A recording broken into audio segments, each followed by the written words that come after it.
लोगों का स्वागत है हमारे YouTube चैनल CGPSC और CG व्यापम पर। दोस्तों, आज आप लोगों के लिए भारत का संविधान है, उसमें से 30 महत्वपूर्ण है वो प्रश्न है जो लेकर आए गए, जो कि एग्जाम के दृष्टिकोण से दोस्तों बहुत ही ज़्यादा महत्वपूर्ण है। तो हमारे साथ लास्ट तक बने रहेगा और इस वीडियो को पूरा अंत तक जरूर देखिएगा, क्योंकि इस टॉपिक से दोस्तों आपको 2 से 3 प्रश्न है वो देखने को मिलते हैं और बहुत ही ज़्यादा महत्वपूर्ण है दोस्तों। इसमें से लगातार पूछे गए जो प्रश्न है, जो बार बार पूछे जा रहे हैं, उन प्रश्नों का समावेश लेकर है वो मैं आया हूँ। तो 20 मिनट तक मुझे अपना कीमती समय है वो दीजिए और इसको समझिए, जो आपको ज़िंदगी भर है वो फ़ायदा देगा और ये हमेशा के याद रहेगा। और इसका पीडीएफ प्राप्त करना है दोस्तों, तो हमारा टेलीग्राम का चैनल लिंक है वो डिस्क्रिप्शन बॉक्स में डाल दिए गए हैं, तो आप वहां से जुड़ सकते हैं और इसका पीडीएफ है वो प्राप्त कर सकते हैं। और जितने भी नए दोस्त यार भाई बंधु हैं जो आए होंगे हमारे चैनल, इस वीडियो को पहली बार देख रहे होंगे, वो हमारे चैनल को अवश्य सब्सक्राइब करिएगा, साथ में बेल आइकन को भी प्रेस करिएगा, ताकि आप लोगों को नोटिफिकेशन के माध्यम से वीडियो है का लिंक है वो मिलता है। तो चलिए बिना किसी देरी के पहला प्रश्न की ओर है वो बढ़ते हैं। संविधान निर्माण का जो घटनाक्रम है वो घटित हुआ था, उसमें से है जो टॉप क्वेश्चन है दोस्तों, वह मैं आप लोगों के बीच में लाया। तो पहला प्रश्न है दोस्तों, भारत संघ में संविलय हेतु सरदार पटेल ने निम्नलिखित में से किस राजकुमारी राज्य के विरुद्ध पुलिस कार्यवाही किया था? जूनागढ़, हैदराबाद, जम्मू एवं कश्मीर या फिर भोपाल? तो इसका जो करेक्ट आंसर है वो क्या हो जाएगा दोस्तों? तो यहाँ पर देखिए, जो जब भारत है उसमें उस टाइम है ना, भारत के है वो, भारत को एक संविलय करने के लिए दोस्तों जो सरदार पटेल है वो पूरे क्षेत्र में है वो घूमे, जितने भी देसी रियासत थे उसमें घूम रहे थे। तो उसमें कौन सा क्षेत्र था जिसमें सरदार पटेल के द्वारा दोस्तों यहाँ पर क्या किया, जो राजकुमारी राज्य है उसके विरुद्ध पुलिस कार्यवाही करना पड़ा था कि हमारे इसमें संविलय है वो कर लो ऐसा करके? तो ये था दोस्तों, आपका ऑप्शन बी है वो बिल्कुल सही हो जाएगा। हैदराबाद रियासत था दोस्तों, जिसको भारत में संविलय करने के लिए है वो, जो सरदार वल्लभ भाई पटेल जी है उसको है पुलिस की सहायता है वो लेने पड़ा था, और उससे है कार्य करने के बाद है जो हैदराबाद है यहाँ पर है वो संविलय हो भारत में मिला था। चलिए अगला प्रश्न की ओर है वो बढ़ते हैं दोस्तों। अगला प्रश्न है, देखिए बहुत ही महत्वपूर्ण प्रश्न है। कैबिनेट मिशन योजना के अनुसार संविधान सभा में कुल कितने सदस्य थे? 385, 409, 429, 505 या फिर 535? तो यहाँ पर देखिए दोस्तों, इसको प्रश्न को देखिए ध्यान से पढ़िए। कैबिनेट मिशन योजना के अनुसार संविधान सभा में कुल कितने सदस्य थे दोस्तों? तो जब संविधान का निर्माण करते उस टाइम जो कैबिनेट मिशन योजना चलाया गया था है ना, उसमें टोटल कुल कितने व्यक्ति थे? तो यहाँ पर इसका जो आंसर है दोस्तों वो हो जाएगा आपका ऑप्शन ए है, बिल्कुल सही हो जाएगा दोस्तों। जो क्योंकि जो संविधान सभा में जो कुल सदस्य संख्या थी दोस्तों वो कितना था? 389 थे दोस्तों। टोटल कितने थे? 389 सदस्य होनी थी, लेकिन उसमें से क्या है, जिनमें से क्या है 296 सीटें दोस्तों। 296 सीटें ब्रिटिश भारत से और 93 सीटें दोस्तों, 93 सीटें अपना जो देसी रियासत है उसको आवंटित की जानी थी, है ना। लेकिन यहाँ पर देखिए दोस्तों ऑप्शन में कुछ मिस्टेक हो गया है ना, इस वजह से ये आपका 5 बन गया है, ये 389 है ना, इसको ध्यान में रखिएगा। बहुत ही महत्वपूर्ण प्रश्न है दोस्तों। 389 सीटें थी टोटल, है ना, जो संविधान में कुल सदस्य थे वो, जिसमें से 296 है आपका जो किससे आया था, ये पूरे ब्रिटिश भारत से आया था, और जो 93 है, 93 सीटें है दोस्तों जो देसी रियासत है उसमें से आया है। तो यहाँ पर इसको ध्यान में रखिएगा, 389 है ना। चलिए अगला प्रश्न की ओर है वो बढ़ते हैं। अगला प्रश्न है दोस्तों, यहाँ पर देखिए 1946 में स्थापित संवैधानिक सभा में कितने सदस्य थे? 280, 345, 285 या फिर 400? तो संविधान सभा में दोस्तों जो स्थापित संवैधानिक सभा में कितने सदस्य थे दोस्तों? तो यहाँ पर देखिए आपका ऑप्शन सी है वो बिल्कुल लिया गया है, 385, क्योंकि दोस्तों ये लगभग है वाला क्वेश्चन है वो लिया गया है। इसका जो टोटल है यहाँ पर जो संविधान सभा में जो सदस्य है ना, वो 389 थे दोस्तों कुल। लेकिन यहाँ पर जब पूछा गया एग्जाम में है, व्यापम के द्वारा पूछा गया था 2017 में इस क्वेश्चन को, तो इसमें 385 को ही वो आंसर है वो लिया गया था दोस्तों, है ना। तो इसको ध्यान में रखिएगा, बहुत ही ज्यादा महत्वपूर्ण प्रश्न है। चलिए अगला प्रश्न की ओर है वो बढ़ते हैं। अगला प्रश्न है दोस्तों, यहाँ पर देखिए 1946-47 में जवाहरलाल नेहरू के अधीन अंतरिम सरकार में रक्षा मंत्री निम्नलिखित में से कौन थे? तो जो भारत आजाद हो गया था दोस्तों उसके बाद 1946-47 में, है ना, तो जो अंतरिम सरकार थे उस समय जो रक्षा मंत्री थे वो रक्षा मंत्री के पद पर पदस्थ थे, वो कौन थे? सरदार वल्लभ भाई पटेल, सरदार बलदेव सिंह, डॉक्टर जॉन मथाई या फिर लियाकत अली हाँ, तो अंतरिम सरकार के रक्षा मंत्री के रूप में दोस्तों कौन थे पदस्थ? तो यहाँ पर सरदार बलदेव सिंह है ना? वो रक्षा मंत्री के रूप में है वो पदस्थ थे दोस्तों। तो चलिए अगला प्रश्न की ओर है वो बढ़ते हैं। अगला प्रश्न है यहाँ पर देखिए, संविधान ने किस दिन राष्ट्रीय ध्वज है को है वो उसको अपनाया था? जो हमारा राष्ट्र ध्वज है दोस्तों, राष्ट्र ध्वज है ना, उसको कौन सी तिथि को है दोस्तों यहाँ पर अपनाया गया था? उसको 26 जनवरी 1947, 26 जनवरी 1946, 24 मार्च 1947, 15 अगस्त 1947 या फिर 22 जुलाई 1947। तो जो भारत का जो राष्ट्रीय ध्वज है दोस्तों, उसको किस तिथि को है अपनाया गया था दोस्तों? तो यह इसका जो करेक्ट आंसर है वो हो जाएगा आपका ऑप्शन ई, बिल्कुल सही हो जाएगा। 22 जुलाई 1947 के है दोस्तों जो हमारा राष्ट्रीय ध्वज है उसको है अपनाया गया था हमारे संविधान में, है ना। चलिए अगला प्रश्न की ओर है वो बढ़ते हैं। अगला प्रश्न है यहाँ पर, भारतीय संविधान सभा की पहली बैठक कब हुई थी? भारतीय संविधान सभा की जो प्रथम बैठक है दोस्तों वो कब हुए थे?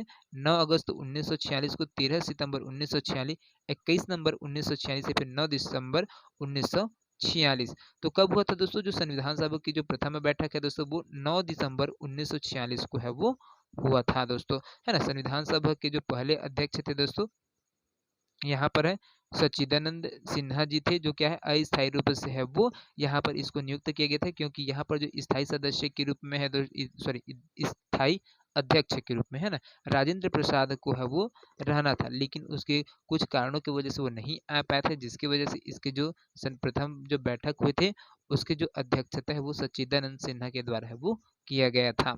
चलिए अगला प्रश्न की ओर है वो बढ़ते हैं। अगला प्रश्न है दोस्तों यहाँ पर देखिए, संविधान सभा के पहले अध्यक्ष कौन थे?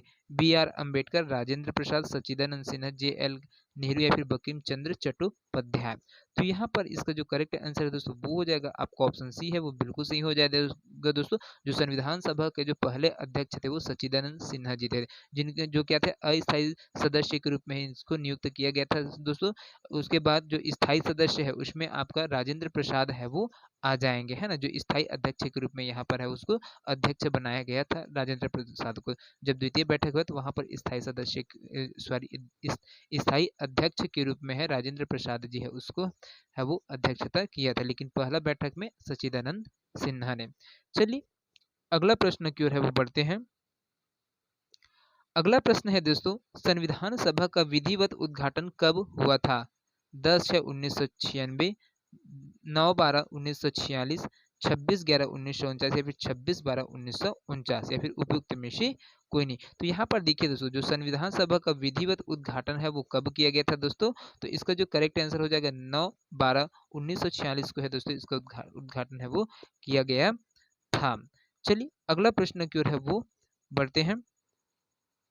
अगला प्रश्न है देखिए, भारत का संविधान निम्नलिखित किस दिनांक से प्रभावशील हुआ था? 26 जनवरी 1950, 26 जनवरी 1952, 16 अगस्त 1948 या फिर 26 नवंबर 1949। तो यहाँ पर देखिए दोस्तों जो भारत का संविधान है उसमें किस दिनांक से वो प्रभावशील हुआ था? तो भारत का जो संविधान है वो दोस्तों 26 जनवरी 1950 से दोस्तों पूरे देश में है वो लागू हो गया था और यहीं से वो प्रभावशील है वो हुआ था 26 न है ना। लेकिन यहाँ पर देखिए एक चीज है, 26 नवंबर 1949 को दोस्तों जो भारतीय संविधान है वो पूर्णतः बनकर है वो तैयार हुआ था। इसको 1929 में जो कांग्रेस का जो पूर्ण स्वराज लाहौर अधिवेशन में है दोस्तों वो हुआ था, जिसको 26 जनवरी के विशेष महत्व था उस टाइम का ना। तो इसी वजह से दोस्तों 26 जनवरी के दिन के लिए इसको बनने के बावजूद भी है जो संविधान को इतने दिन रोका गया और उसको प्रभावशील करने के लिए 26 जनवरी का दिन ही वो चुना गया था। तो इसको भी ध्यान में रखिएगा, बहुत ही महत्वपूर्ण प्रश्न है। चलिए अगला प्रश्न की ओर है वो बढ़ते हैं। अगला प्रश्न है यहाँ पर देखिए, एक निर्वाचित संविधान सभा द्वारा भारत के संविधान का निर्माण करने का प्रस्ताव किसके द्वारा किया गया था? साइमन कमीशन द्वारा, भारत सरकार अधिनियम 1935 द्वारा, क्रिप्स कमीशन द्वारा, फिर ब्रिटिश कैबिनेट डेलीगेशन के द्वारा। तो निर्वाचित संविधान सभा में द्वारा दोस्तों जो भारत का संविधान का निर्माण करने का प्रस्ताव किसके द्वारा किया गया था दोस्तों? तो इसका जो करेक्ट आंसर होगा वो होगा आपका ऑप्शन डी है वो बिल्कुल सही हो जाएगा दोस्तों। ब्रिटिश कैबिनेट डेलीगेशन के द्वारा है दोस्तों है वो प्रस्ताव है वो भेजा गया था। चलिए अगला प्रश्न की ओर है वो बढ़ते हैं। अगला प्रश्न है कथन और कारण वाला है दोस्तों। यहाँ पर देखिए कथन दिया है और कारण दिया है, तो इसमें से आपको आंसर है वो बताना है। तो कथन में दिया है देखिए 26 जनवरी 1950 को भारतीय संविधान है वो लागू हुआ था। तो बिल्कुल सही बात है दोस्तों, 26 जनवरी 1950 को भारतीय संविधान है वो प्रभावशील हुआ था और पूरे देश भर में है वो लागू हो गया था। कारण क्या है, 26 जनवरी 1937 को कांग्रेस ने भारत का प्रथम स्वतंत्रता दिवस मनाया था। तो ये जो कारण है दोस्तों वो क्या सही है? तो इसको देखिए, कथन और कारण दोनों सत्य है दोस्तों, कथन और कारण क्या है, दोनों सत्य है, पर कथन है वो कारण को स्पष्ट है वो करता है, बोला गया है ना। 26 जनवरी 1937 को कांग्रेस ने भारत का प्रथम स्वतंत्रता दिवस है वो मनाया था, है ना, जो पूर्ण रूप से 26 जनवरी। चलिए अगला प्रश्न की ओर है वो बढ़ते हैं। अगला प्रश्न है, भारत की प्रथम महिला कैबिनेट मंत्री होने का गौरव किसे प्राप्त है दोस्तों? लीला सेठ को, फातिमा बीबी को, सरोजिनी नायडू को, राजकुमारी अमृता कौर, या फिर इनमें से कोई नहीं। तो यहाँ पर देखिए जो दोस्तों भारत की प्रथम महिला कैबिनेट मंत्री है वो कौन है दोस्तों? तो वो है दोस्तों आपका ऑप्शन डी है, बिल्कुल सही हो जाएगा, राजकुमारी अमृता कौर है, जो क्या है महिला कैबिनेट मंत्री का है वो गौरव है वो प्राप्त किए हुए हैं। चलिए दोस्तों अगला प्रश्न की ओर है वो बढ़ते हैं। अगला प्रश्न है यहाँ पर देखिए, अगला प्रश्न है, राष्ट्रीय प्रतीक किस तिथि से राजकीय शील के रूप में प्रयुक्त होना प्रारंभ हुआ? तो जो राष्ट्रीय प्रतीक है दोस्तों वो किस तिथि से राजकीय शील के रूप में है वो प्रयुक्त होना प्रारंभ हुआ था दोस्तों? 26 जनवरी 1949 को, 26 जनवरी 1950, 26 जनवरी 1952 या फिर 26 जनवरी 1950। तो यहाँ पर राष्ट्रीय प्रतीक है दोस्तों, राष्ट्रीय प्रतीक मतलब जो बाघ सिर है ना, जो सिर का चिन्ह है चार ठन जो सिक्कों में भी रहता है, वो क्या उसी को है, वो कौन सी तिथि से राजकीय शील के रूप में वो प्रयुक्त होने स्टार्ट हुआ था? तो ये है दोस्तों आपको 26 जनवरी 1950 है दोस्तों, यह क्या हो गया था, पूरे देश में है वो लागू हो गया था दोस्तों। 26 जनवरी 1950 को दोस्तों जो राष्ट्रीय प्रतीक है उसको 26 जनवरी 1950 को दोस्तों राष्ट्रीय प्रतीक है उसको अपनाया गया था। साथ में 24 जनवरी 1950 को दोस्तों जो राष्ट्रगान और राष्ट्रीय गीत है ना, उसको है अपनाया गया था। 22 जुलाई को है जो हमारा राष्ट्रीय ध्वज है उसको अपनाया गया था, 22 जुलाई 1947 को राष्ट्रीय ध्वज उसको अपनाया गया।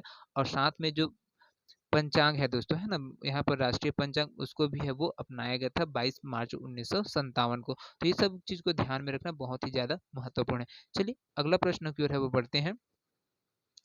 अगला प्रश्न है दोस्तों, विश्व का प्रथम सबसे बड़ा लिखित संविधान कौन सा है? अमेरिका का, भारत का, रूस का, या फिर ब्रिटेन का? तो यहाँ पर इसका जो करेक्ट आंसर है दोस्तों वो क्या हो जाएगा, जो विश्व का प्रथम सबसे बड़ा लिखित संविधान है कौन सा है दोस्तों? तो वो है भारत का संविधान है दोस्तों। हमारे प्यारे भारत का जो संविधान है विश्व का सबसे बड़ा लिखित संविधान है ना, तो इसको ध्यान में रखना बहुत ही महत्वपूर्ण प्रश्न है। चलिए अगला प्रश्न की ओर है वो बढ़ते हैं। अगला प्रश्न है, स्वतंत्र भारत का संविधान तैयार करने हेतु संविधान सभा का गठन निम्नलिखित में से किस वर्ष में हुआ था? 1945 में, 1946 में, 1947 या फिर 1948 में है? तो संविधान सभा का गठन है दोस्तों कौन से वर्ष में है वो हुआ दोस्तों?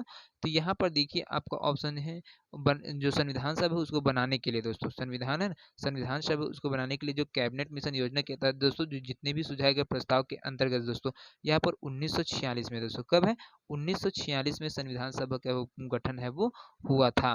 चलिए अगला प्रश्न की ओर है वो बढ़ते हैं। अगला प्रश्न है दोस्तों देखिए, भारतीय संविधान सभा की स्थापना किस तिथि को की गई थी?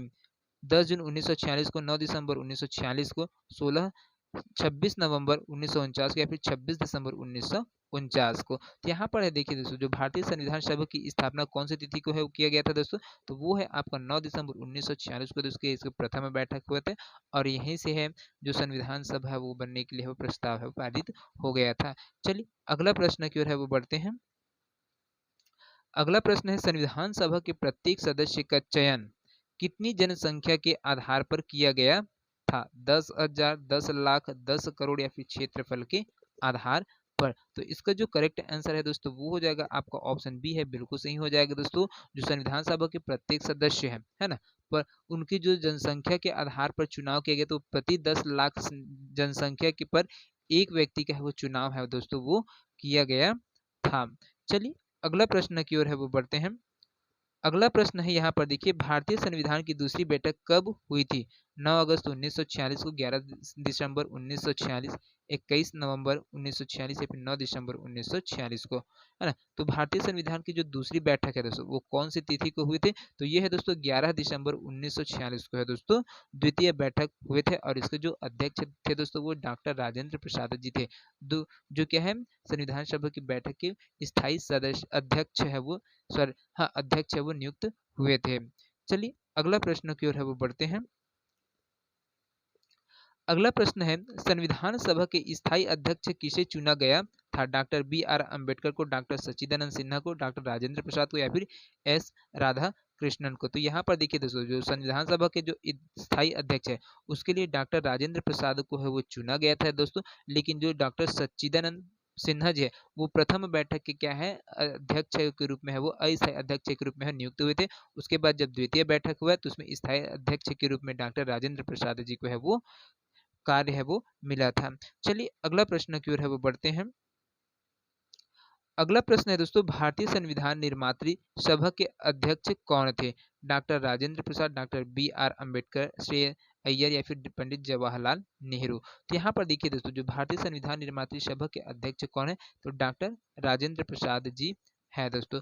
तो दोस्तों ये 20 प्रश्न आप लोगों को कैसे लगे हमें कमेंट करके अवश्य बताइएगा, है ना। और वीडियो पसंद आएगा दोस्तों ज़्यादा से ज़्यादा लोगों तक शेयर करें। इसी प्रकार से और इंटरेस्टिंग वीडियो दोस्तों आप लोगों को डेली है वो मिलता रहता है, तो हमारे साथ बने जुड़िएगा और ज़्यादा से ज़्यादा लोगों तक शेयर करते मिलते हैं अगले वीडियो में। तब तक के लिए जय हिंद, जय Chhattisgarh. Thank you so much दोस्तों।